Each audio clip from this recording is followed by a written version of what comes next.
Et oui, bonjour, la communauté de coups critiques, c'est encore moi, Pépé, et aujourd'hui je viens vous parler d'un jeu de rôle dans lequel vous allez incarner des personnages pris au piège dans une histoire qui va être aussi fascinante qu'hostile, des joueurs qui vont devoir prendre des décisions auxquelles ils n'auraient jamais espéré être confrontés dans la vie réelle. Aujourd'hui, je vous parle de Dread, un jeu d'horreur qui utilise une mécanique de résolution d'action basée sur la gestion d'une tour de Jenga. Mais avant toute chose, avant d'aller plus loin, qui a créé Dread? Eh bien, Dread est un jeu qui est sorti en 2005 et qui a été conçu par, je suis désolé si je le prononce mal, Epidia Ravachol, un auteur indépendant qui a réussi rapidement à se créer une belle petite réputation avec ce coup de génie, puisque en 2005, les jeux de rôle n'étaient pas aussi expérimentaux qu'ils le sont aujourd'hui, même s'il y en avait tout de même.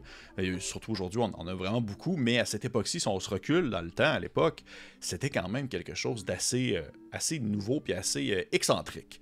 Fait que ça l'a rapidement fait un buzz et ça a rapidement parlé de Dread. Côté thématique, le jeu n'a pas de setting précis ou d'univers préexistant. Son contexte de jeu va la plupart du temps être exploré lors de la mise en pratique d'un scénario précis. Ainsi, vous allez plus souvent qu'autrement changer d'univers et d'époque au gré des mésaventures.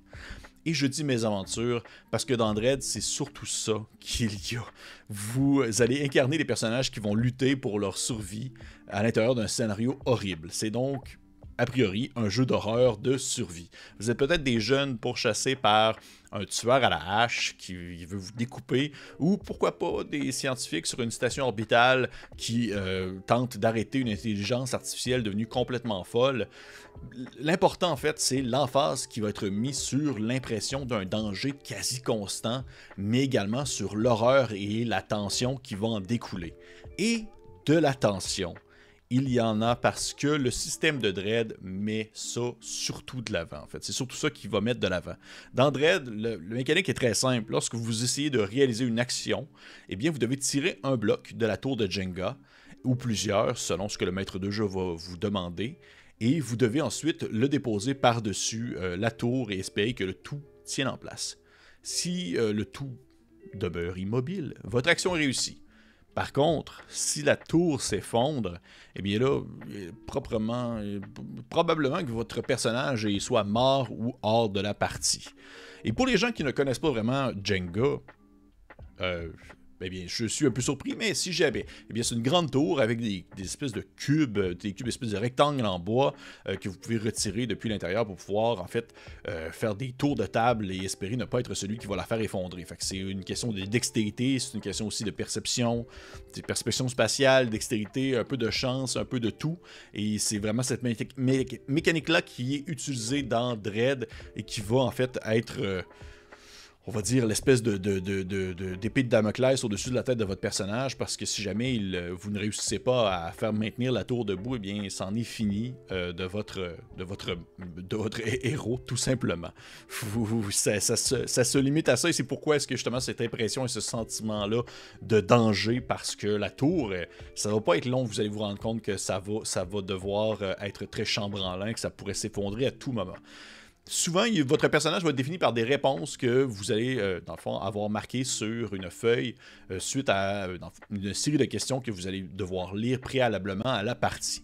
Certaines de ces réponses peuvent vous permettre d'avoir acquis une certaine expertise précise et vous allez pouvoir, ainsi, dans certaines occasions, ne pas tirer de bloc dans un contexte donné. Enfin, mettons que votre personnage a fait l'haltérophilie, il est très bon pour soulever des charges lourdes, et que durant la partie, ils doivent soulever quelque chose alors qu'il est poursuivi par une créature, et votre maître de jeu pourrait vous demander de tirer un bloc et de le placer par-dessus, parce que c'est une situation dangereuse. Vous pourriez dire, hey, j'ai déjà été haltérophile, est-ce que je pourrais ne pas lancer de bloc, puisque je suis comme habitué quand même à devoir soulever des charges quand même assez pesantes, et votre maître de jeu pourrait acquiescer à ce moment-là, et vous pourrez réussir l'action sans devoir jouer avec la tour, et ainsi peut-être la faire partir. Il y a d'autres variantes comme ça, plein de règles maison qui ont été proposées en ligne. Je vous conseille tout simplement d'aller fouiller, vous allez pouvoir trouver absolument tout ce que vous désirez si c'est le genre de choses qui vous intéressent. Critique personnelle.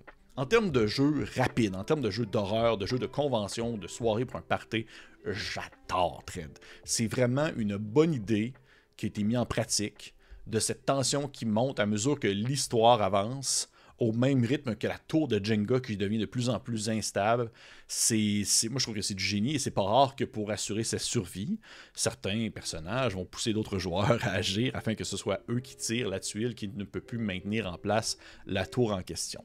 C'est une expérience de jeu de rôle très différente, qui est beaucoup plus dans l'immersion et dans la création d'histoires très courte et très intense. Je pense que c'est pour une clientèle assez précise. Ce n'est pas tout le monde qui va apprécier ça. Par contre, si jamais vous avez l'occasion en tant que joueur de l'essayer, c'est pas une...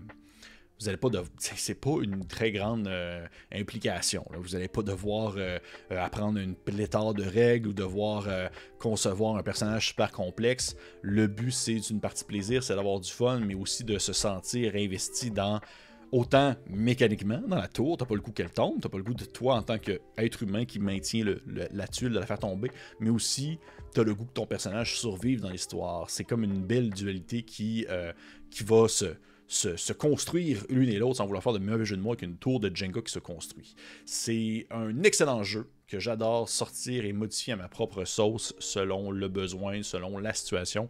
Et si jamais ça vous intéresse, eh bien, je sais que Détour Ludique en ont en stock version physique, ou si vous préférez aussi la version, dans le fond, PDF que vous pouvez acheter au besoin et la faire imprimer parce qu'il n'y a pas grand chose dans ce livre-là côté illustration, c'est surtout de l'écriture.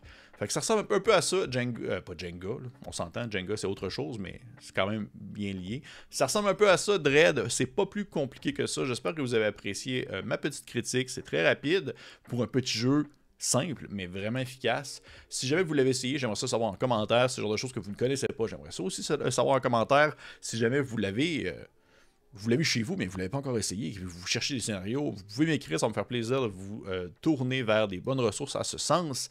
Et pour les autres, on se dit à la prochaine.